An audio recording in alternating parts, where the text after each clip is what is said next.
Newsy correspondent Jason Bellini is in Poland for us tonight. He's just 60 miles from the Ukraine border and has new details on that school targeted by pro-Russian rebels.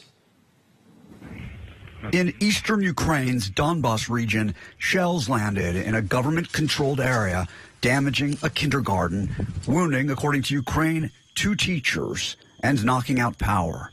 Russia and Ukraine traded accusations of blame. The American embassy in Kyiv took a firm public stance, blaming Russia. And Ukraine's defense ministry accused the Russian-backed rebels of committing, on Thursday, 29 ceasefire violations. Western leaders are viewing the kindergarten episode not just as another in a long-simmering conflict, but as part of Russia's preparations for a possible attack on Ukraine.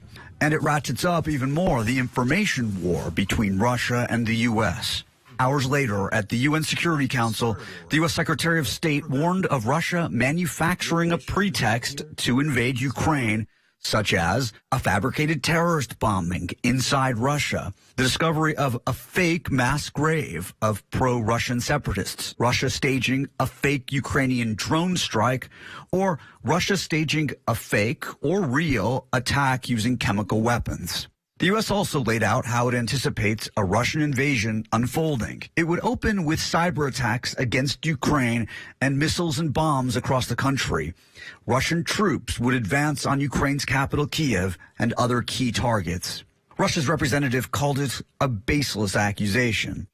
But the U.S. isn't alone in its predictions. The Secretary General of NATO on the same page. We have seen attempts to stage a pretext, false flag operations, to provide an excuse for invading Ukraine. And the U.S. Defense Secretary said Russia is clearly getting ready for something. We even see them stocking up their blood supplies. His British counterpart warned that new satellite images refute Russian claims that it's pulling back troops. And we've seen a bridge constructed from Belarus into Ukraine or near Ukraine, and I think we should, as I've said, we'll take them at their word, but we're going to judge Russia by their actions, and at the moment the troop build-up continues. Jason Bellini is with us tonight. Jason, the Western world keeps telling Ukraine, you have our support, we are with you, but we're not sending troops, we're sending thoughts and weapons at this point. What's the sense on the ground? Well, since here in southeast Poland, troops that I've spoken to, they say that there's a lot of geopolitics going on. The one thing they know is that they're not going to go in there, as you said, to fight for the Ukrainians should the Russians invade. But the sense here is that they got to be ready, that things are ratcheting up right now. And there really isn't a clear sense of how things might play out should Russia invade, if it's a full-scale invasion, and what role U.S. troops would have. But one thing I can tell you is that I spoke with a U.S. Army official today who said that pretty much all of the troops that President Biden said he was sending over here, they've arrived, they're in place, they're at bases. I visited them at one of those bases, and right now they're just standing by for orders on what they're supposed to do. We don't even know if they would be used to help remove Americans who needed to flee the country if they were in a dangerous situation, Chance. Jason, only a third of Americans can find Ukraine on a map, and then to have people try to figure out like which group is which, who is fighting whom, is really confusing. So can you clarify this for me? On the false flag operation that we're seeing circulated, if I'm understanding this, and tell me if it's wrong, please, pro-Russian separatists in Ukraine are fighting with fellow Ukrainians, and they think that Russia could use that as an excuse to burst into the country and say they're defending the separatists? You got it exactly right. Yes, you have these pro-Russian separatists, and then you have the Ukrainian military, and the Ukrainian military is very Western-oriented. The Russian separatists, they're provided with arms, and they're supported by the Russians. That's the big divide here, and it's a historic one.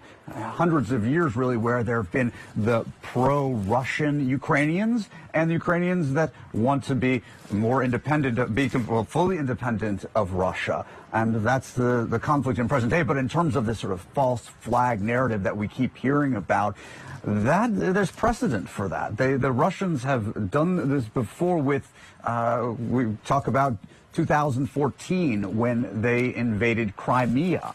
Now, what happened there was they said that the Ukrainian government was putting in danger the pro-Russian forces and the Russian military installations, and so that was the reason why they said they went in there. Okay, and then the U.S. is pretty much asserting false flag is a pretext for an invasion by Russia.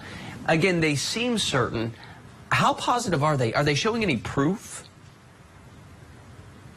It's interesting, Chance. The U.S. officials keep getting pressed by journalists on where is this information coming from? How do you know this? Why are you being so specific about how you envision this playing out and what a false flag could look like? And they're not showing what their source of intel is in all of this. But I think it's important to note that it's also NATO. NATO's Secretary General, he's saying the same thing. And so their information is coming from somewhere. But I thought what the Secretary of State said today was interesting. He said, we'd love to be proven wrong. Russia, please prove us wrong that this was all a figment of our imagination.